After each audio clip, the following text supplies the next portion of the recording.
What's up, everybody? Welcome to another edition of Gavin Richard Presents here on channel GBoo2786. Whoever you are, wherever you are, I hope you are blessed and doing safe. You guys already know, should know right now who this man is, because it's the number one trending story on Twitter. And I saw this when it first came up on my telephone. I got an alert on Facebook. I saw different people posting things that Sean Connery, the actor known for playing James Bond, the original James Bond in the movie Dr. No, Goldfinger, From Russia with Love, and other films, died today on October 31st, this Halloween, due to complications of dementia. If my understanding is correct, he was actually suffering from dementia at that time. Mr. Connery had an extremely, I guess you could say, fantastic life, incredible life. He actually started out as a bodybuilder. He was a Mr. Universe competitor, placed third, where he was discovered by producers for a new film called Dr. No, based off the James Bond series. And my understanding, he had been working, not trying to be an actor, but he actually was working, trying to, anyway, say that he was a bodybuilder. He actually just was doing acting on a whim based off of a friend who told him that you could make money from it, and he started doing that. Sean Connery has survived by two sons, Micheline Robinow, and sons Jason and Stephanie. Different people have paid tribute to him, including Daniel Craig, who plays the current James Bond. He said, "Sir Sean was one of the true greats of cinema. Sir Sean Connery will be remembered as Bond," and so much more. He defined an era and a style. The wit and charm he portrayed on screen could be measured in megawatts. He helped create the modern blockbuster. He will continue to influence actors and filmmakers alike for years to come. My thoughts are with his family and loved ones. In reference to Sir Sean's love of golf, he was an avid golfer. He added, "Wherever he is, I hope there is a golf course." Dame Shirley Bassey, who sang the theme songs to 3 Bond films, including Goldfinger, paid tribute, saying, "I'm incredibly saddened to hear of Sean's passing. My thoughts are with his family. He was a wonderful person, a true gentleman, and we will be forever connected by Bond." He was from Edinburgh, which is in Scotland. And what's interesting, too, when Ian Fleming created the James Bond character, he was strictly a British spy, no Scottish roots at all. And he did not like Sean Connery as the choice to play James Bond. But after seeing, I guess, Dr. No and the test screen, he was so impressed with Connery's performance that he actually added a caveat to James Bond's character, in that he had, a Scottish roots. And you actually saw that in the last, one of the last 007 movies with Daniel Craig, I believe, was Skyfall. It was Skyfall. So, I mean, man was a sex symbol. He was the personification of cool, masculinity. He wore it on his sleeve. I mean, just look at him sitting there on the car. The way he handled the bad guys, the way that he handled the women that came up to him. Everybody loved James Bond, man. And, I love Sean Connery. One of my favorite films that he did was a movie called The Untouchables with Kevin Costner, where he played an Irish cop, although he had a horrible accent, named Malone, that taught Elliot Ness how to get Al Capone down, for which he won an Oscar back in 1988. And I remember, we watched that movie still all the time because the acting in it was great, great action sequences. And some other films he's done, of course, Indiana Jones. I like the fact that he played Indy's father, Harrison Ford's father, because James Bond really was the father to Indiana Jones. And even George Lucas acknowledged that. George Lucas even released a statement about his passing. Lucas said that Sir Sean left an incredible mark in cinematic history. He will always hold a special place in my heart as Indy's dad. With an air of intelligent authority and sly sense of comedic mischief, only someone like Sean Connery could render Indiana Jones immediately into boyish regret or relief through a stern fatherly chiding or rejoiceful hug. I'm thankful for having had the good fortune to have known and worked with him. My thoughts are with his family. And I think about this too with Sean Connery. Connery, um, he had his entire career was revitalized back in the 80s. And even into the 90s, he started doing even more films. He did First Night. That's one of my films that I love that he did. But he did another movie here with this brother. Now, y'all remember this film? This was a movie called Rising Sun. Excuse me, I didn't mean to have that up. Yeah. And Wesley Snipes, of course, was big action star in the early 90s. And Wesley had movies like Demolition Man, Passenger 57. That was the one that really established him as a solo star. Passenger 57. He had, uh, you know, he did this movie Rising Sun. He also had Jungle Fever with Spike Lee, Mo Better Blues with Spike Lee. So those were a couple of films that he had. He played, say, hey, Willie Hayes in Major League back in 1989, and he was in Goldie Hawn's movie Wildcats back in 86, 87. That was the first movie he did with Woody Harrelson. So, uh, but Wesley had been around at that time. Of course, Michael Jackson gave him his big break, but this movie was a pretty damn good movie. It's actually on Stars on Demand. You can actually watch it, but I admired, the chemistry that Connery and Wesley Snipes had. And Wesley Snipes even paid tribute to him on Twitter and said something nice. He said the following. I'm just reading here. He says, Grandmaster Sean, Senpai, as a boy, I marveled at your strength. As a male, coveted your cool. As a man, matured with your wisdom. You challenged me to keep my sun rising, and each day thereafter was glorious. Tie on top, shorts on bottom, best gem ever dropped on me. Long live the master skills, man. The actor's actor, the twice lucky, 007, the man. Forever your Kohai, Wesley. Rest in peace, Sean Connery, best Bond. No question about it.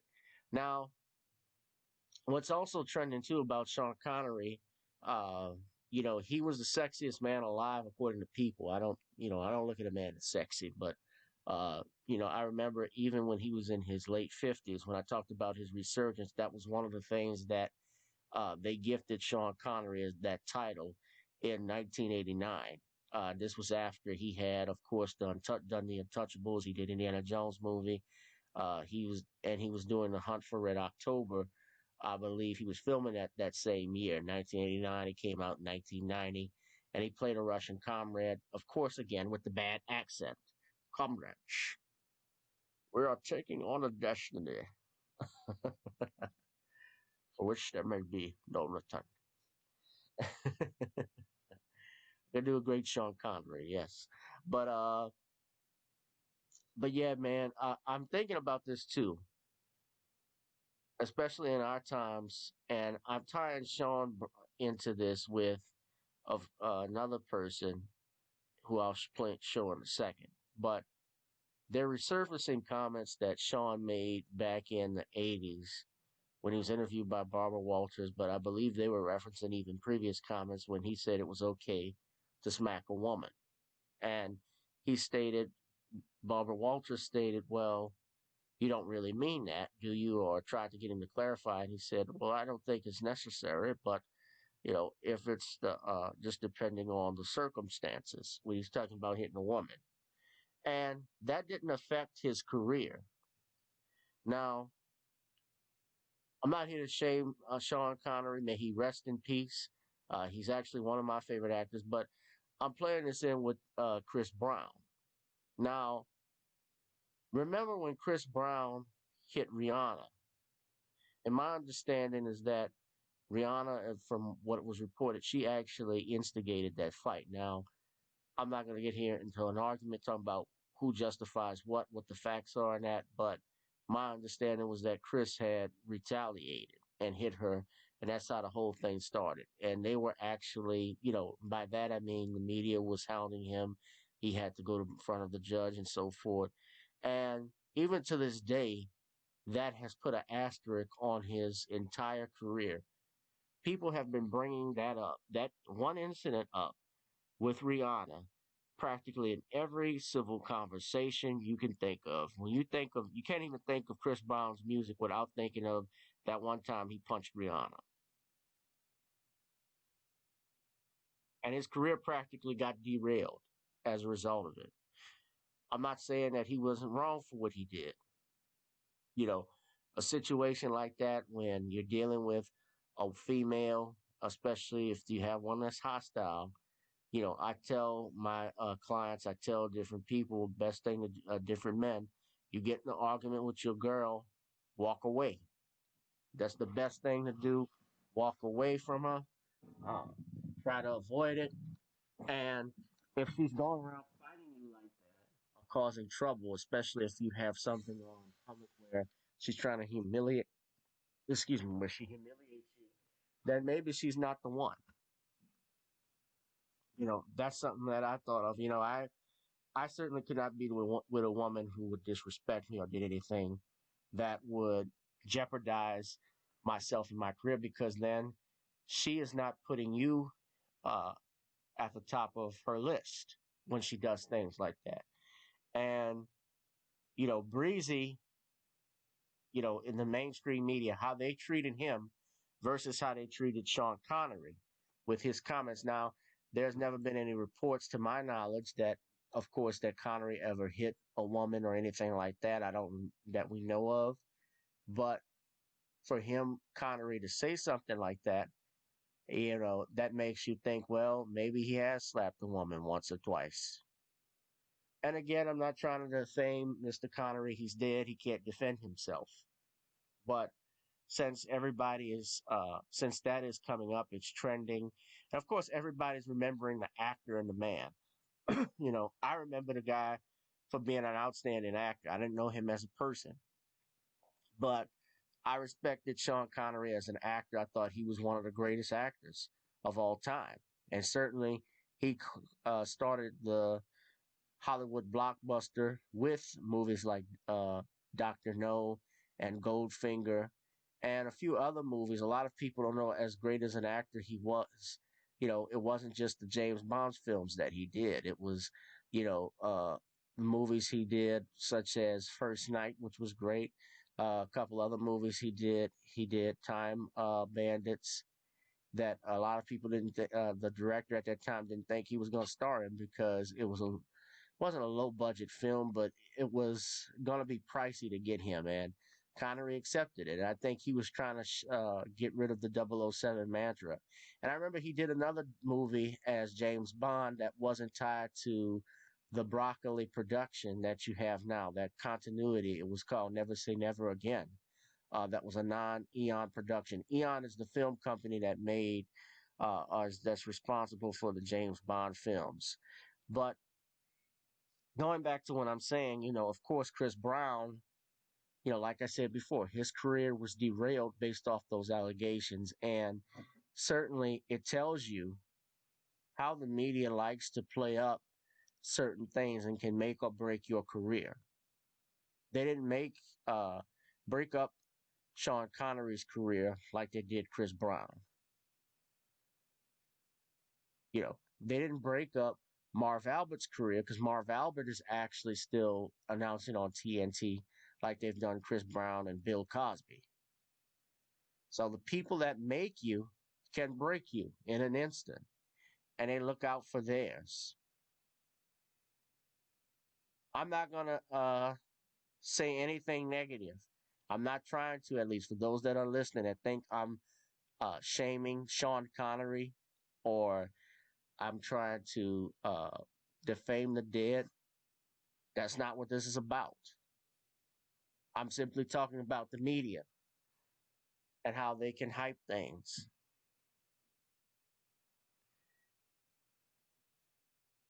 I saw Wesley, from reading that tweet with Wesley Snipes, you could tell that he had a personal uh, connection and admiration for Sean Connery. And like I said, he was the personification of cool. I also like The Rock.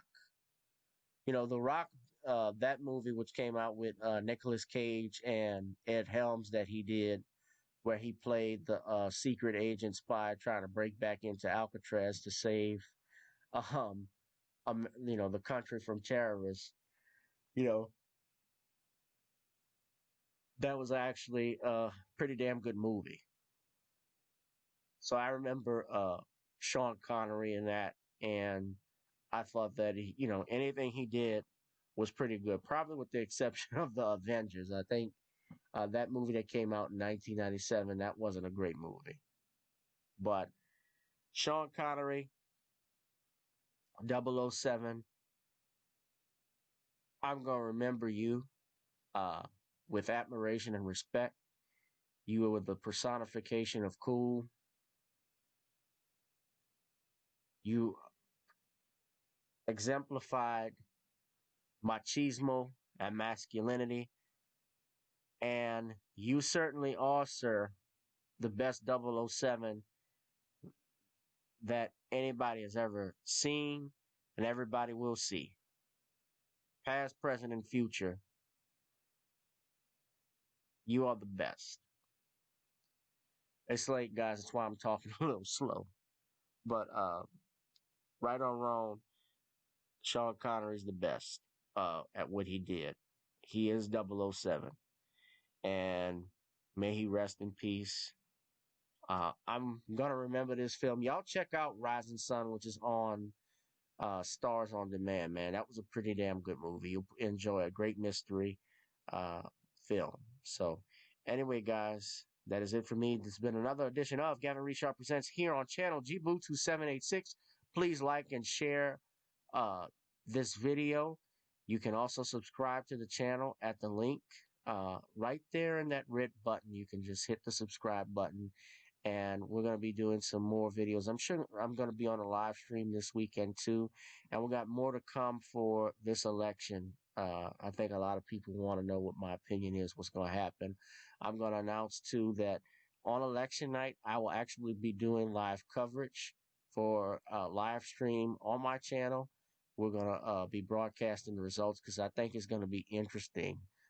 This election, what happens, people are going to be surprised, but you guys will be safe and be blessed and enjoy the evening. Rest in peace, Mr. Connery. Again, I'll holla. Peace.